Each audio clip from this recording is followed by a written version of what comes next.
Tu exposición lleva a pensar que el sistema es sostenible con ajustes. Digamos, ¿qué intensidad de ajustes? Digamos que el sistema es sostenible si conseguimos adaptarlo a la demografía que tenemos por delante, ¿no? Ahora mismo tiene un sistema de ajuste que básicamente consiste en que una vez que el trabajador percibe la pensión, pues esta pensión va perdiendo su poder adquisitivo, entonces va, por así decir, cayendo en capacidad de compra y por lo tanto tiene un impacto muy importante sobre el gasto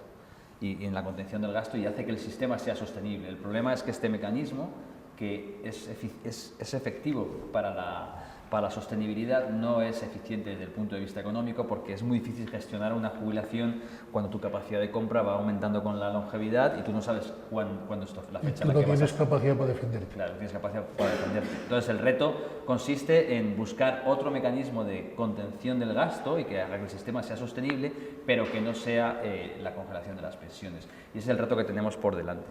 Y eso nos lleva a evitar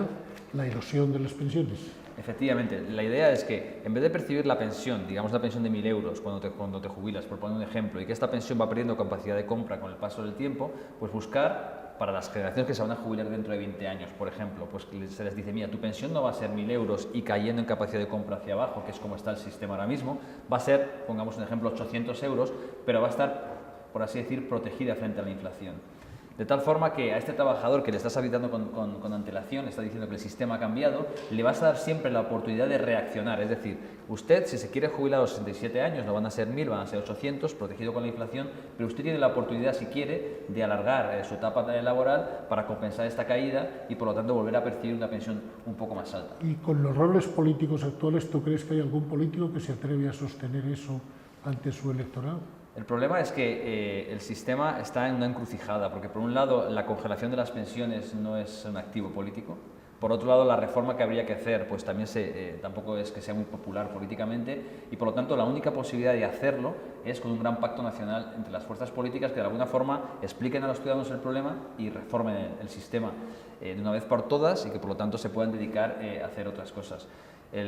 La pena de no hacerlo y de estar haciendo parches es que cuanto más retrases la puesta en marcha de la reforma, lo que ocurre es que vas a tener que afectar a una generación cada vez más próxima a su jubilación, y cambiar las reglas de juego cuando estás muy cerca de la jubilación, cuanto más cerca estés de la jubilación, más injusta es la reforma. Y por lo tanto yo creo que deberían hacerlo ahora, pero evidentemente si no hay este gran pacto lo veo muy difícil. Claro, hace 20 años cuando se hizo el Pacto de Toledo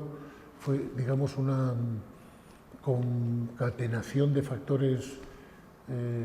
digamos, que hizo posible el pacto. El miedo que cogieron los dos partidos a que echarse en la cabeza las pensiones les llevaba a perder las elecciones. El famoso debate de Felipe González con Aznar. Ahora se han echado todo a todos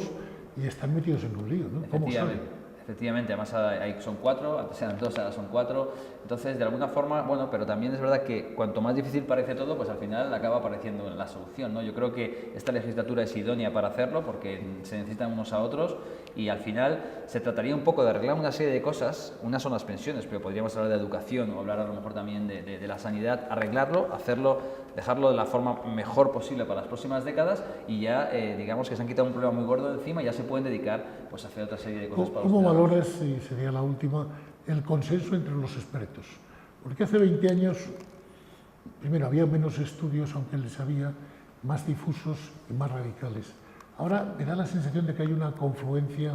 de que todos los estudios coincidís en un 70%. Sí, yo creo que ahora mismo, hoy en día, si estamos hablando de estudios hechos con un cierto rigor, porque claro, hay estudios que son pura ideología, en ambos lados, eso fuera, cuando hay un cierto rigor, es decir, que al final los estudios están basados en unos supuestos y por lo tanto uno puede criticar los supuestos que ha utilizado, pero no puede criticar lo que sale, porque al final lo que sale es consecuencia de los supuestos que se usan. Yo creo que cuando se están usando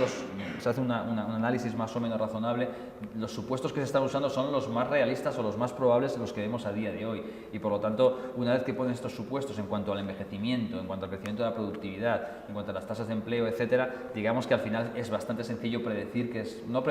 proyectar, que es la palabra adecuada, de qué es lo que está pasando. Y por lo tanto, esto ha hecho pues que un poco sí que en la diagnosis y tal pues hay un gran consenso, porque los que no lo están, no están enseñando los supuestos que están usando y por lo tanto pues no sirven.